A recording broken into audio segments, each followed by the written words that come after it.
Hey y'all, it's Angela and welcome back. Happy June and happy Pride Month. There have been so many really great releases, especially in the past few years, that have really captured the diversity of the LGBTQ+ community. So today I want to share some of my favorite book recommendations with you all. If you want to see more book recommendations and book content like this, please make sure to add me on Instagram, Goodreads, and Storygraph. They're all linked in the description and I would love to be friends with y'all on there. The first book is Milk Fed by Melissa Broder. This book is about Rachel, whose life is ruled by her eating disorder, and one day at her usual frozen yogurt shop, she meets this woman named Miriam, who is really her complete opposite. As these two form a closer relationship, Rachel is forced to confront a lot of her past and really come to terms with the different parts that have kind of created this trauma that she's trying to overcome. The writing in this book has this very particular bite. It has a very raw quality, and it's really visceral because of how much we're in Rachel's head, just how much we feel the different types of appetites that she has. The book even takes on this almost kind of psychedelic quality, which was really interesting to read. Rachel and Miriam also have this very unique relationship that I don't see often represented in lesbian relationships in literature. So I think if you're looking for something different and kind of out there, this might be a good one to check out. The next book is Autoboyography by Christina.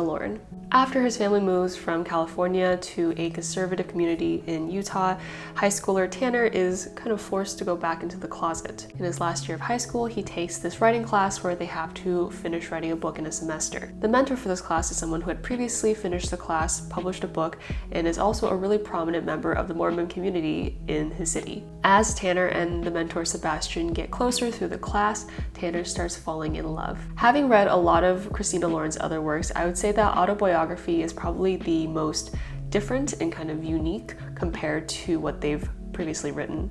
With this book tackling really tough topics like homophobia and internalized homophobia, especially in the context of religion, I think the way that you approach a subject like this is really important. What I liked about this book was how the plot was structured around this issue without throwing in any kind of unnecessary dramatics and kind of twists to amp up the emotional tension in the plot. This book was really beautiful and I'm absolutely itching to reread it. The next book is Honey Girl by Morgan Rogers. On a girls' trip to Vegas, our main character Grace accidentally gets drunk married to this woman she's never met and who disappears the very next day. Since Grace is someone who plans her life very precisely, this kind of throws off her entire life plan, and after dealing with the stresses and pressure from life and from this very unexpected marriage, she decides to take a break and run away to New York City to spend the summer with her new wife. This book is so soft and beautiful and really romantic, and not quite in the love sense, more so in the way the writing expresses the plot. Grace and her wife Yuki's relationship was very sweet to read about,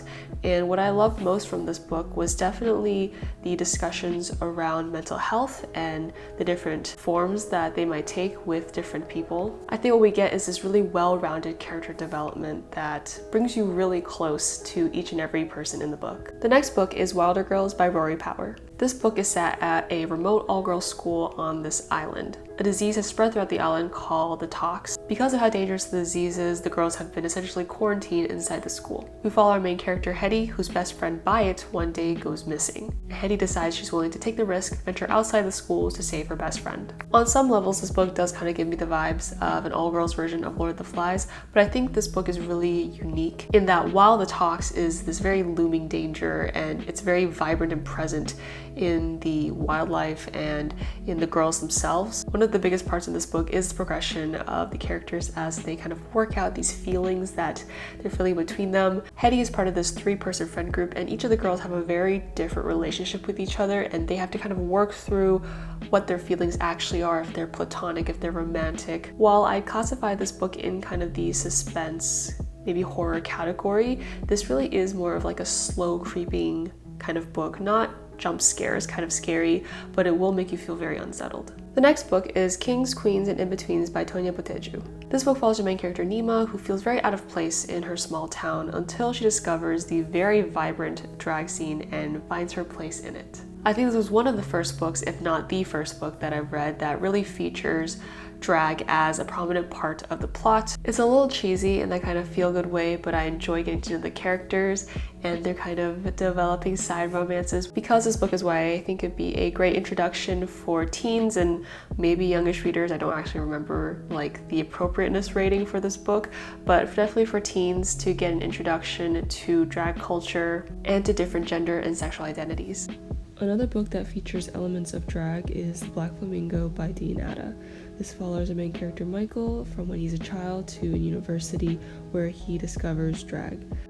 The next book is Luminous Dead by Caitlin Starling. This book follows a woman who decides to take on a very dangerous job because she needs the money. This job would require her to kind of go deep diving in caves and wear this special suit that has a handler. This handler is able to control her suit remotely, so that gives the handler a lot of power. And the woman finds out the handler is actually withholding a lot of secrets from her. This one is definitely a slow burn, both in terms of the kind of horror of the plot as well as the development of the relationship. I listened to this book through audiobook, and I think I would really recommend that experience because you kind of get to go through this slower unveiling of the plot, and you really get the time to feel the kind of unreliable narrator aspect come through. This is one of the only psychological thrillers that has truly scared me. Like, I listened to this in broad daylight and I was still looking over my shoulders. The next book, or book series as I should say, is Criminal Intentions by McCade. This is a true crime series following detectives Malcolm Kalaji and Sung Jae-yoon. Malcolm is one of those kind of grizzled, jaded detective types, and he gets a new partner named Sung Jae, and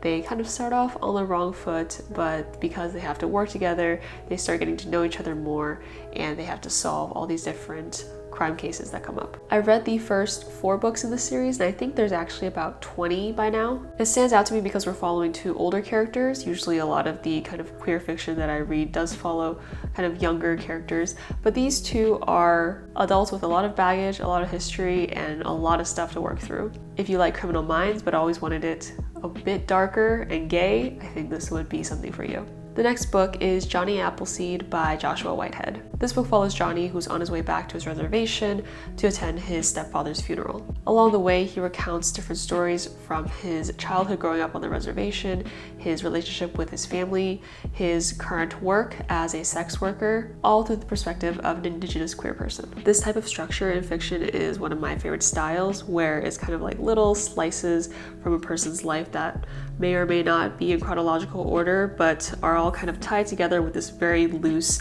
background plot. But this story was really unique to me. I really like getting to know Jonny, and especially his relationship with his grandmother, or his kokum. While his experience as a queer person on the reservation was an important part of the plot, I think another kind of big part and big takeaway was just how important family and friendship and culture really is to Jonny. And the final book is I Wish You All the Best by Mason Deaver. This book follows Ben, who comes out to their parents as non-binary and ends up getting kicked out and having to live with their older sister. While living in a completely new environment and having to go to a new school and make new friends, Ben is trying to work through this experience, heal their relationship with their sister, and learn to live their best life. This is a book featuring a non-binary character written in a way that I feel would be very good for slightly younger audiences. Ben's development and, working through this incident and these emotions they're feeling with a professional were really key parts of this book that I thought showed a really healthy example of character growth. There is a romance, but I think that was kind of a weaker part of the book. I think connecting with Ben and their experiences is probably one of the biggest takeaways from this book. So those are some of the LGBTQ plus recs I have for y'all. If you have any that you want to leave me in the comments down below, please do so. I'm always looking to add